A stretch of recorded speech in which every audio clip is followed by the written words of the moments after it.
নমস্কার, আপনারা দেখছেন গ্লোব টিভি। সবার পাশে সবার সাথেই গ্লোব নিউজ নিয়ে এখন আমি ত্রিপর্ণা রয়েছি আপনাদের সঙ্গে। এক নজরে দেখে নেব আজকের বিশেষ বিশেষ খবর। ইছামতি নদীতে দেবী বিসর্জন। দুর্গাপুজোর বিসর্জনে সিদ্ধি খেয়ে অসুস্থ বেশ কিছু মানুষ। আসানসোলে পুজো কার্নিভালের প্রস্তুতি। গঙ্গায় তলিয়ে গেল দুই যুবক। ব্যবসায়ীর ঘর থেকে গয়না চুরির অভিযোগ উঠল। প্রথম সিজনে সাফল্যের পরে মুক্তি পেল ইন্দু 3। প্রতিযোগিতা থেকে বাতিল হয়ে গেল মোহনবাগান সুপার জায়ান্ট। বৃষ্টিপাতের পূর্বাভাস। আসছে বিস্তারিত খবরে। ইছামতি নদীতে দেবী বিসর্জন। কৈলাসে ফিরলেন উমা। ঐতিহ্য মেনেই তাকে ইছামতি নদীতে দেবী বিসর্জন পর্ব সম্পন্ন হলো। ইছামতিতে দুর্গা প্রতিমা নিরঞ্জন ভারত বাংলাদেশ দুই দেশেরই রেওয়াজ। তবে বাংলাদেশের দিক থেকে উন্মাদনা চোখে পড়ল না তেমন। বসিরহাটের টাকির বহুকালের চিরাচরিত প্রথা মেনেই শতাব্দী প্রাচীন রাজবাড়িগুলির প্রতিমা নিরঞ্জন হলো। প্রতিবারের মতো এবারেও প্রতিমা নিরঞ্জনে কোনো ব্যতিক্রম ঘটেনি। পূবের বাড়ির বিসর্জন হওয়ার পরেই অন্যান্য ঠাকুরের বিসর্জন হয়, এমনটাই প্রথা রয়েছে দীর্ঘদিনের। তাই দশমীর সকালে মা দুর্গাকে প্রথমে বরণ করা হয়। তারপর দশমীর সকালে সিঁদুর খেলায় মেতে ওঠেন রাজবাড়ির মহিলারা ও আশেপাশের সকলে। 24 বেয়ারার কাঁধে করেই ইছামতির দিক দিয়ে নিয়ে যাওয়া হয় দুর্গা প্রতিমাকে। প্রতিমা বিসর্জন নিয়ে পূবের বাড়ির বর্তমান কর্ণধার শর্মিষ্ঠা ঘোষ বলেন, নিয়ম এবং সমস্ত উপাচার মেনেই পুজো হয়ে আসছে টাকি পূর্বের বাড়িতে। দশমীতে উমার বিদায়ের দিনে সকলের মন ভারাক্রান্ত। অন্যদিকে প্রতিমা নিরঞ্জন ধীরে ধীরে টাকির ইছামতি নদীর পাড় থেকেই তুমুল ব্যস্ততা ছিল স্থানীয় পুলিশ প্রশাসন ও বিএসএফ এর মধ্যে। ইছামতি নদীর মাঝ বরাবর নৌকা ও দড়ি দিয়ে অস্থায়ী সীমানা তৈরি করা হয়েছিল, যা ইছামতি নদীর বক্ষে জলের মধ্যেই দুই বাংলার সীমানা নির্ধারণ করেছে। তবে সীমানা বরাবর চক্কর দিয়েছে দুই দেশের সীমান্ত রক্ষী বাহিনীর জওয়ানরা। নিরাপত্তাকে মজবুত করতে আগে ভাগেই গোটা টাকি শহরকে সিসিটিভি ক্যামেরায় মুড়ে ফেলা হয়েছিল। অন্যদিকে বাংলাদেশ থেকে আগত যে পরিমাণে প্রতিমা নিরঞ্জন হতো তার ছিটে ফোটাও লক্ষ্য করা গেল না এবছরে। একদিকে বৃষ্টি, অপরদিকে বাংলাদেশের তরফে নৌকা না নামায় মাটি হয়ে যায় অনেক পর্যটনেরই প্রতিমা নিরঞ্জন দেখার আকাঙ্ক্ষা। দেখুন, বিদায় তো দিতে ইচ্ছা করে না, কারণ বিদায় মানে আবার একটা বছর, কিন্তু কাল থেকে আবার আমাদের দিন গোনা শুরু। এই যাওয়া নয়, এ যেন আশার বার্তা দিয়ে গেলেন উমা। আর ভারাক্রান্ত মন যেমন আছে, তেমনি আবার এক বছরের অপেক্ষার দিন গোনা কাল থেকে শুরু নয়, আজ থেকে আমাদের শুরু। এবং আজকে বিকেলেই আমাদের উমার একটি প্রতিকৃতি আবার ওখানে বসানো থাকবে, যাতে পর্যটকরা এসে খালি দালান না দেখে। এবং পূবের বাড়ি যেহেতু একটা ইতিহাস রয়েছে এবং পূবের বাড়ি যেহেতু একটা ঐতিহ্য রয়েছে এবং পূবের বাড়ির 24 বেড়ার কাঁধে চড়ে মা আসেন, এগুলো সবই তো পূবের বাড়ির একটা ইতিহাস বা ঐতিহ্য। সেটাকে বজায় রাখার জন্য আজ থেকে আবার একটা উমার প্রতিকৃতি বসানো থাকবে এবং যত মানুষ বিসর্জনে এসেছিল তারা ওই দালানে বসে পান্তা ভাত এবং কচু শাক ভোগ হিসাবে পাবে আর কি, প্রসাদ হিসাবে। আবার একটা বছর অপেক্ষা। দেখুন, সব কিছুরই তো একটা দিন শেষ আছে। উমা যদি বেশি দিন থাকে তাহলে হয়তো উমার এই আদরটা আর থাকবে না। তাই এই 4 দিনের আদরটা আবার এক বছরের জন্য আমরা তুলে রাখবো সযত্ন করে, এবং প্রতিটি পদক্ষেপ প্রতিটি পল আমরা তার জন্য অপেক্ষা করে বসে থাকবো। মন ভারাক্রান্ত হলো আমাদের কাল থেকেই, কিন্তু আবার পরের বছর পুজোয় কীভাবে কী হবে না হবে সেই কাজকর্ম আমাদের শুরু হবে। এবং আমাদের রথের দিন থেকে কাঁঠাল পুজোর মাধ্যমে আমাদের পুজোর সূচনা হয় আর মহালয়ার দিন চক্ষুদান হয়। দক্ষিণ 24 পরগনা থেকে সৌমাভ মণ্ডলের রিপোর্ট, গ্লোব নিউজ। দুর্গাপুজোর বিসর্জনে সিদ্ধি খেয়ে অসুস্থ বেশ কিছু মানুষজন। পশ্চিম মেদিনীপুর জেলার গড়বেতা 1 নম্বর ব্লকের লোহা গ্রামের দুর্গাপুজোর বিসর্জনকে কেন্দ্র করে সিদ্ধি খেয়ে অসুস্থ হয়েছেন প্রায় 25 জনের বেশি মানুষজন। এদের মধ্যে বেশ কয়েকজন ছোট শিশুও রয়েছেন। সিদ্ধি খাওয়ার বেশ কিছুক্ষণ পর থেকেই শারীরিক অসুস্থতা বোধ করতে থাকেন সকলেই। দেখা দেয় বমি সহ একাধিক শারীরিক উপসর্গ। তড়িঘড়ি পরিজনেরা বিভিন্ন হাসপাতালে ভর্তি করেন তাদেরকে।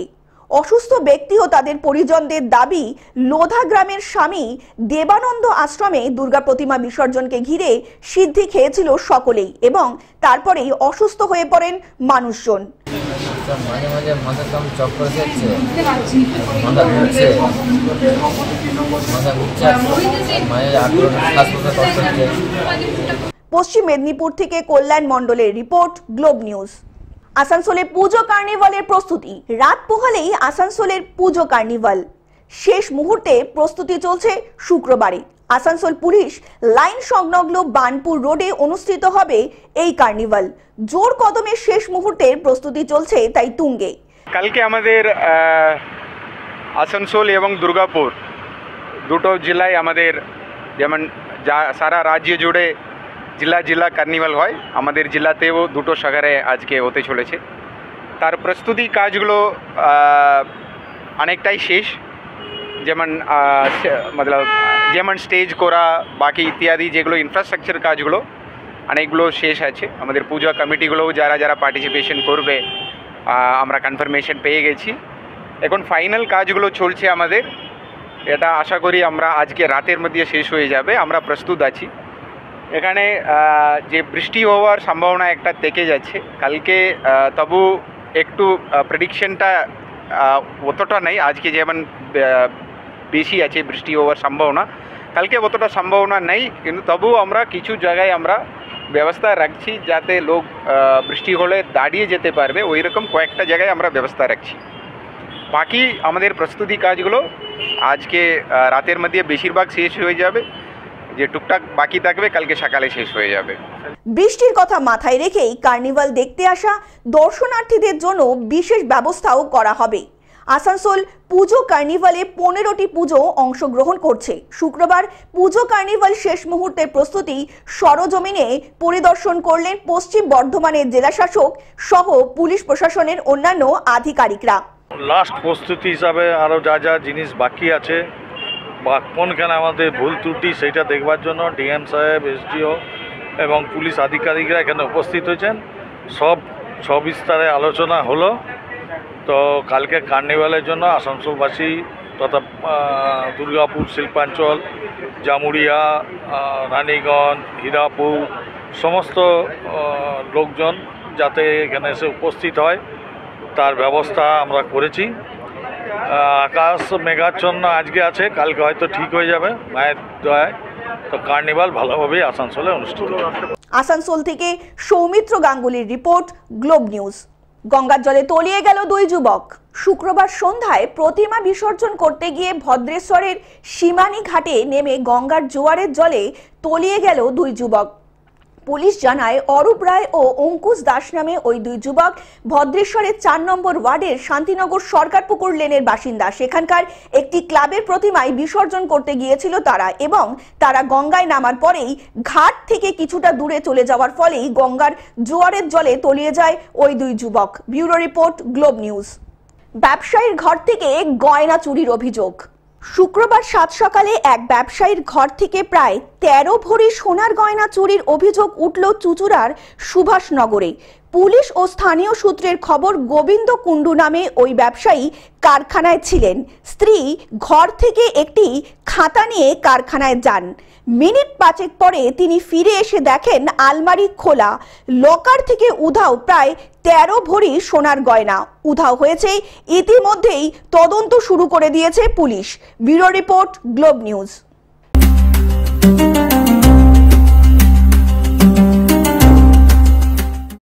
প্রথম 2 সিজনে সাফল্যের পর মুক্তি পেল ইন্দু 3। প্রথম সিজনের পর থেকেই দর্শকদের মনে প্রশ্ন ছিল, বাড়িতে যে রহস্যময় ঘটনা ঘটছে, ইন্দু কি সেই বাড়ির বউ হয়ে গোয়েন্দাদের মতো সবকিছু সত্য উন্মোচন করতে পারবে?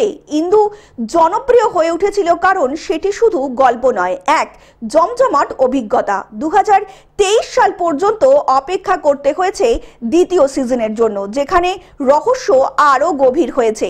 দ্বিতীয় সিজনে দর্শকরা ভেবেছিল সমাধান মিলবে, অথচ অপেক্ষা আরও কিছুটা বেড়ে গেল দর্শকদের। অবশেষে 2025 সালে এসে মুক্তি পেল অরুণ চক্রবর্তী পরিচালিত ইন্দু সিজন 3, যেখানে সমস্যার রহস্যের জট খুলে গেল। একটার পর একটা খুন, কখনো ধুতরার বিষ। সব প্রশ্নের উত্তর মিলল ইন্দু সিজন 3-তে।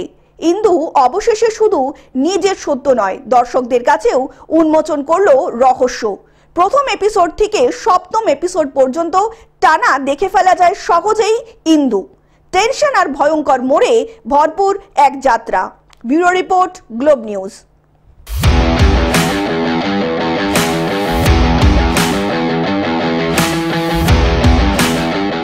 প্রতিযোগিতা থেকে বাতিল হয়ে গেল Mohun Bagan super giant. AFC championship league 2-এ ইরানে খেলতে না যাওয়ায় প্রতিযোগিতা থেকে বাতিল হয়ে গেল মোহনবাগান সুপার জায়ান্ট। AFCর তরফ থেকে এটি ঘোষণা করা হয়েছে। ওয়াকিবহুল মহলের মতে বিরাট অঙ্কের জরিমানা সহ নির্বাসনের সম্ভাবনাও প্রবল রয়েছে মোহনবাগান সুপার জায়ান্টদের। Bureau report, globe news.